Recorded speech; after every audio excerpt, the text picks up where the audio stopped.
Good day, ladies and gentlemen. My name is Mugoniwa, a lecturer in the Department of Information Systems at the Midland State University in Zimbabwe. I'm going to present a paper titled A Mobile Ad-hoc Strategy to Enhance ICT-Based Education in Zimbabwean Rural Schools. Co-authors of the paper are Gerald Simba, a former postgraduate student at the Midland State University, Amanda Mtembeza, a lecturer in the Department of Information Systems at the Midland State University.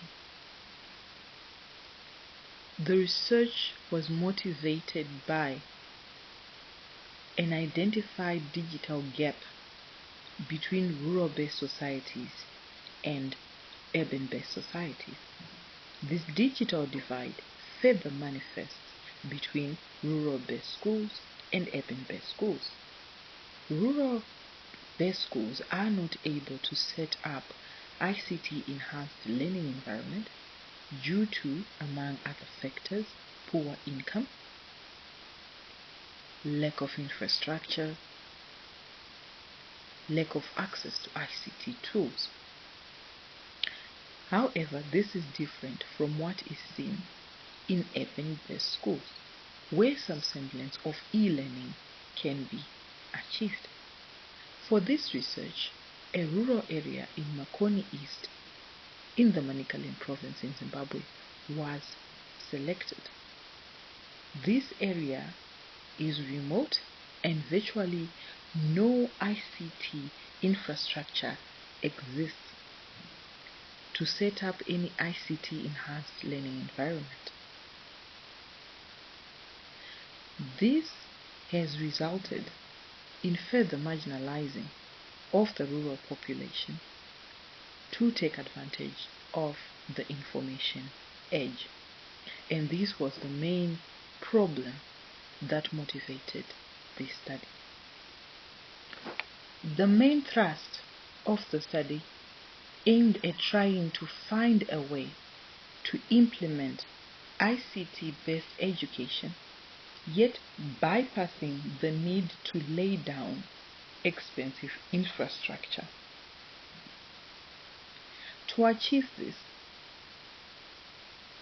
the objectives of the study aimed at, among other goals, to determine the level of infrastructure development taking place in rural areas or that had already taken place with regards to ICT education. The study further on tried to draft solutions based on the level of infrastructure development that was available. The aim being to minimize the cost of implementing ICT-based education and to work with what was already on the ground with regards to infrastructure development.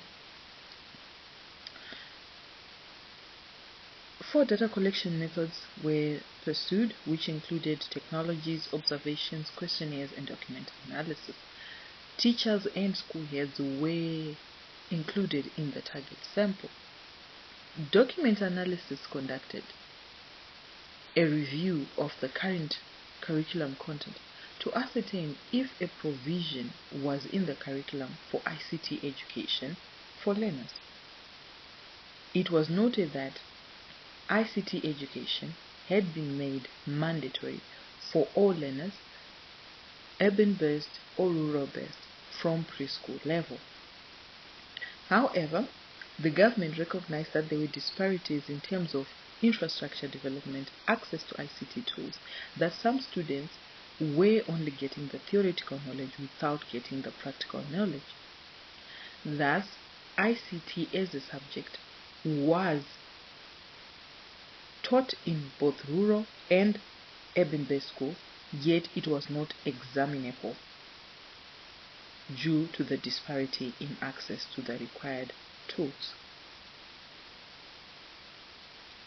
The number of computers that were available in most schools in the rural area were not enough to set up a computer laboratory to enable an ICT-enhanced learning environment. The computer-to-student ratio was very poor. However, the mobile phone was a popular choice among the educators, as they demonstrated a willingness to be flexible on how they were going to deliver content to their students. There were, however, some educators who expressed reservations with regards to the use of the mobile phone. ICT education can bring equity between low-income society and high-income society, as it enables society to be able to take advantage of the knowledge economy to better their livelihoods. ICT-based education can also bridge the gap between rural-based schools and urban-based schools. Yet, rural-based schools have special circumstances and disadvantages that do not enable them to take advantage of ICT-based learning as urban-based schools.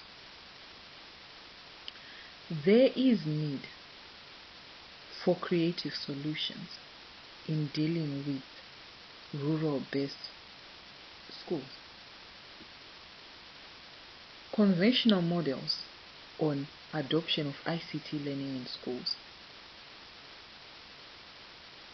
has worked with scenarios where the infrastructure is provided. However, in rural areas in Zimbabwe, there is no development of infrastructure, considering the socio-political and economic situation in Zimbabwe. Infrastructure development is at a standstill. Thus, the solutions to be provided need to move away from the conventional models of adoption of e-learning. Educators highlighted the need of moving from the conventional learning method of the physical classroom to a virtual classroom.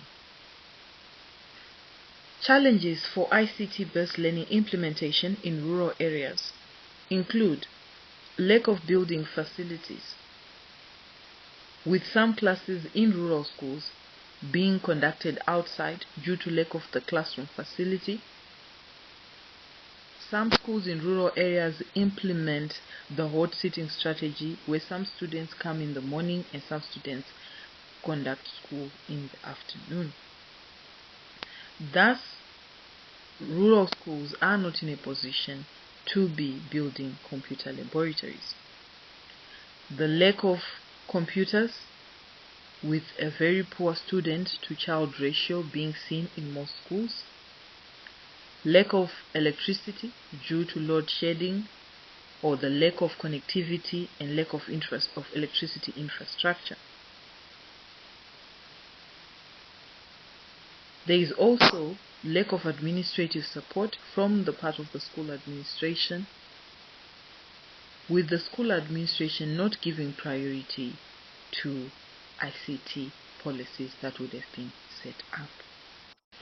One of the impediments for rural schools to set up an ICT-based learning environment is the failure to identify key stakeholders. The unique position presented by rural-based schools who are in need of ICT learning environments yet do not have the prerequisite environment requires identification of key players who can bring the prerequisite conditions to enable the setting up of these ICT learning environments. Solutions proffered by the research include the need for change in policy adoption and administration by rural school administrations.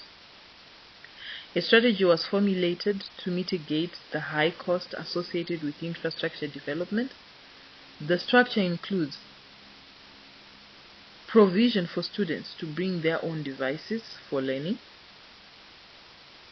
as cost of ownership of mobile devices is seen as lower than infrastructural development. Negotiations need to be conducted with mobile networks operators to facilitate attractive and affordable packages that will allow access to data for learning purposes. Government support is crucial and a prerequisite for the success of any ICT policy. Readiness of the schools and educators was noted in their ability to be flexible in how they deliver learning material to students. It is the hope that these strategies offered may help to minimize the digital divide between rural-based schools and urban-based schools. There is a readiness to adopt, but there are still inherent difficulties that need to be dealt with. Thank you.